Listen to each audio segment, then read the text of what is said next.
Hello, DJ Phillips, Magnolia Salon, back with another video. Today we are going to be talking about hair loss.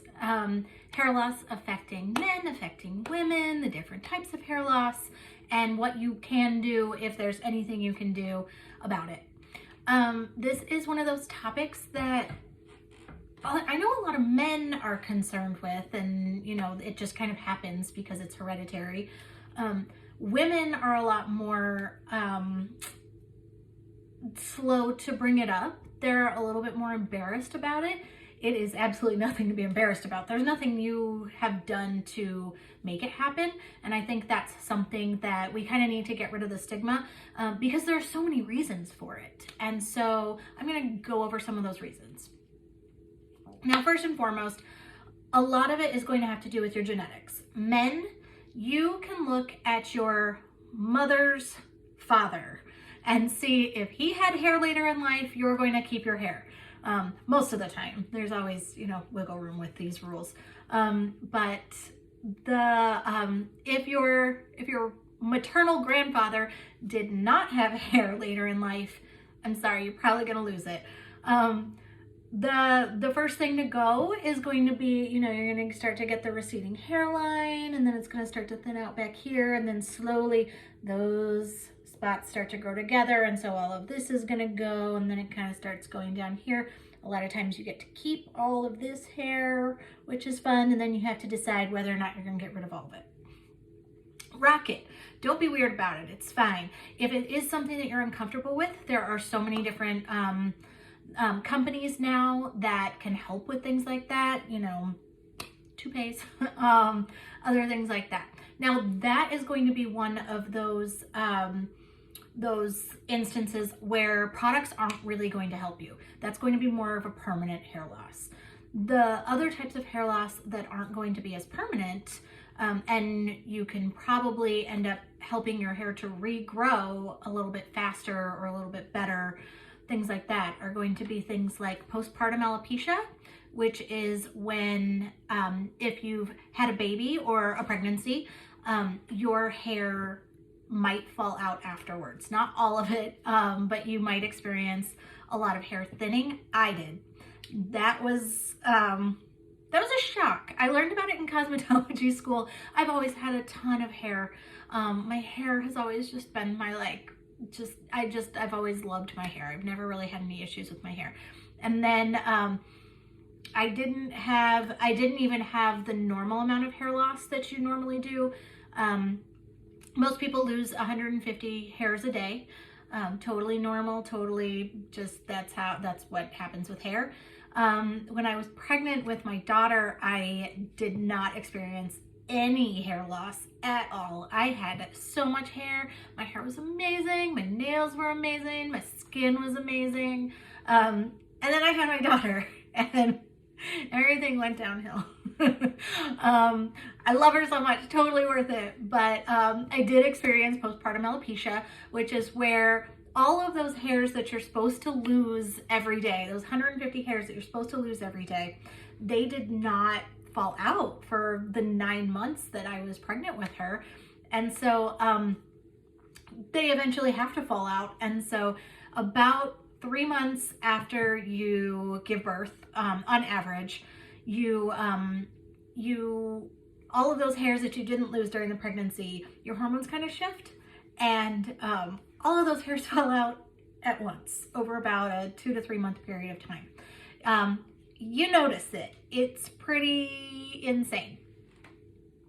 It's a shock. Even when I learned about it in cosmetology school, I knew it was coming. I knew it was a possibility. Not everybody experiences this, but it was a shock. And so if you have experienced that, you're not the only one. There's other types of alopecia. There's going to be people that it's just, part of who they are. They might have like a problem with their endocrine system.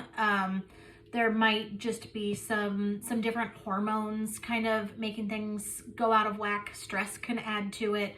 Stress can cause hair loss. Medications can cause hair loss. My mom started noticing some thinning up here. Nothing that I noticed at first, but she was self-conscious about it because of a blood pressure medication that she's on. If you have a thyroid issue, sometimes that can affect it. I'm on a medication that one of the side effects says that hair thinning or hair loss is a side effect. What are some other things? Diet. Diet is a huge factor in it. If you have ever gone from doing just like your normal, regular, just eating regular food, whatever, and then trying to do some kind of crash diet, if you are cutting out healthy fats or carbs or whatever, you're probably going to experience hair loss. That is your body kind of reacting to this sudden change when it's used to all of the three main components, so carbs, fat, and protein. If you're cutting out one of those groups suddenly and drastically, your body's going to respond, and a lot of times your hair is going to respond as well. That is also a shock to the system because I did a crazy crash diet a few years ago and my hair is still recovering from it. And guess what I decided to do a few months ago? Start the diet again.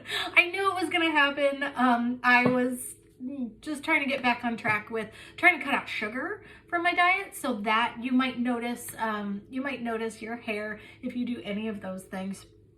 Well, the good news is with things like that, with whether it's diet or medication, you haven't affected the actual hair follicle, like in your scalp. You've just forced the hair to fall out at a time when it wasn't part of the cycle. It wasn't at the time in the cycle of hair for it to fall out. And so you kind of forced it to do that. And so now you just have to wait until the hair regrows. Sometimes it takes a while for you to notice hair regrowth, and that's kind of what the shock to the system is. So I'm on a medication that causes, that one of the side effects is hair loss. I started that crazy crash diet. Have I been good on my diet during quarantine? Absolutely not. Eat all the food you want right now. It's totally fine. And my hair just never fully recovered after my pregnancy. My daughter's almost 6. So something that can help things along, we have this amazing line. ID Hair has a line within their line that is called the Solutions. Now there are 7 different types of solutions. Today I'm going to talk about solution number 7. Solution number 7 is actually a 3-part solution. What I love about this is a lot of the other hair loss systems or products that promise to stimulate hair growth and everything like that. Ours is different because it's more natural. It's going to be a green line. It's not going to be medicated. It's going to be safe for you. And you can use this, and once you get your hair back to where you want it to be, you do not have to keep using it. You can stop using it, go back to using something else, and then revisit it if you're starting to see issues again. But a lot of those other ones, you have to continuously use them. Otherwise, your hair's going to fall out again. That's awful. You shouldn't be linked to one thing for the rest of your life.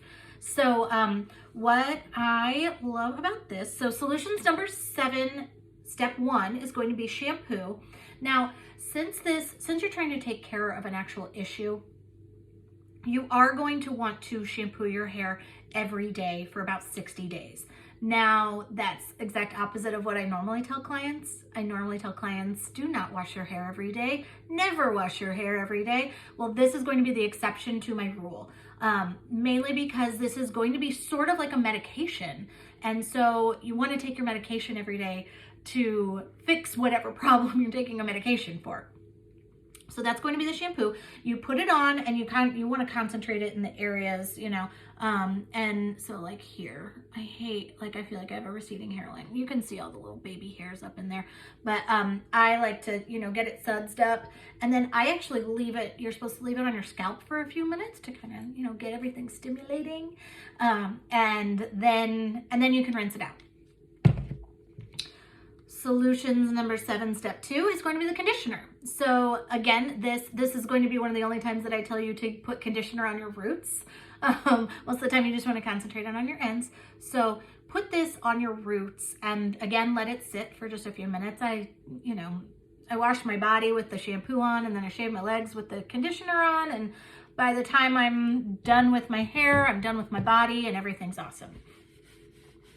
Now there is a step 3. Solution 7, step 3 is going to be, it's like a tonic treatment. And you actually, I'm going to close this because I've already done my hair, but you can put this, I put this on my hair before I blow dry it, but you can put it on dry hair and then just kind of like re-dry it. I concentrate it up here and then back here and through my part and all through here because this is where you really notice it the most. And then when you blow dry your hair, my hair has volume. You can't tell that there's anything in your hair. It's not going to make it greasy or gross or gummy or awkward. It feels great. And I feel like it actually gives my hair a little bit more lift. And I was washing my hair every day with it for the first 2 weeks. Then I switched to every other day. And I've been doing that for about, how long have we been in quarantine? I think I've been doing that for about 5 or 6 weeks now. So I have no idea what day it is today. So that is an excellent option. We do have this available for sale at the salon. Again, what I love about this is it's all natural. It's not going to be harmful. It's not a chemical. It smells a little medicinal, like that minty kind of tea tree scent. This is the solution. The entire solutions line is a line for your scalp, which is your skin. It's not necessarily a hair product. So what I love about this is what's going in and it is stimulating those follicles to get it kind of goes in and cleans out the follicle and stimulates the hair to grow.